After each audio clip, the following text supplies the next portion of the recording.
Once upon a time, in a quaint little town nestled between rolling hills and whispering forests, there lived an old lady named Mrs. Thompson.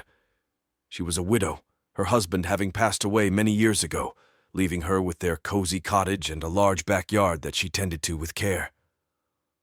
One bright morning, as Mrs. Thompson was digging in her garden to plant some new flowers, her shovel struck something hard.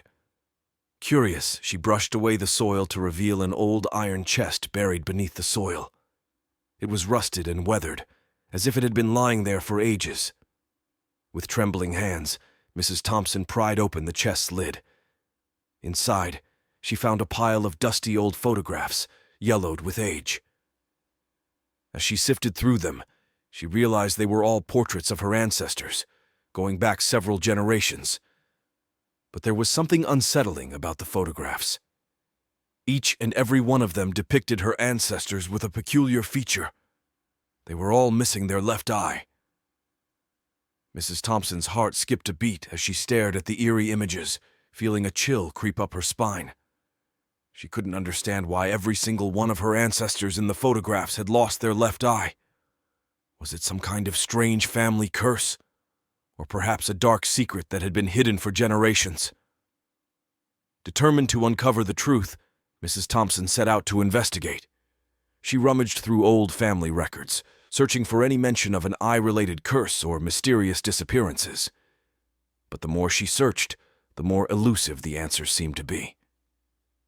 As night fell and the moon cast its pale glow over the town, Mrs. Thompson couldn't shake the feeling of unease that had settled over her. She couldn't help but feel as though she was being watched, as though some unseen presence lurked in the shadows, waiting to reveal itself. Unable to sleep, Mrs. Thompson returned to the chest and began to study the photographs once more. And that's when she noticed something she hadn't seen before. A faint inscription on the back of each photograph, written in a language she couldn't recognize. Desperate for answers, Mrs. Thompson sought out the help of the town's oldest resident, an eccentric scholar who was rumored to possess knowledge of ancient languages and forgotten histories. Together, they deciphered the inscription and uncovered a chilling tale of betrayal and revenge that had been passed down through generations. According to the ancient legend, Mrs. Thompson's ancestors had been involved in a sinister pact with a vengeful spirit that dwelled in the depths of the nearby forest. In exchange for wealth and power, they had agreed to sacrifice their left eyes as a sign of loyalty to the spirit.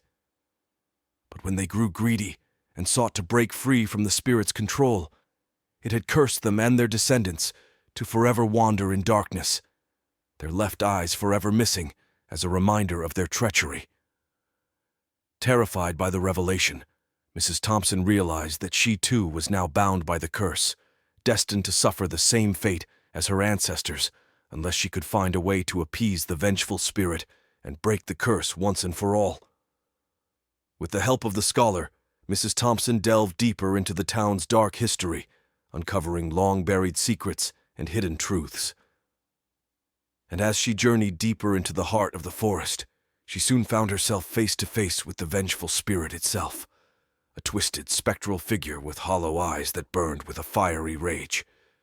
But instead of cowering in fear, Mrs. Thompson stood her ground and confronted the spirit, pleading for mercy and forgiveness. And in a moment of unexpected compassion, the spirit relented, lifting the curse that had plagued her family for generations. As dawn broke and the first light of morning bathed the forest in its golden glow, Mrs. Thompson emerged from the depths of the woods, her heart heavy with the weight of the past, but filled with hope for the future. And as she returned to her cottage, she knew that although the scars of the curse would always remain, she had finally found peace at last.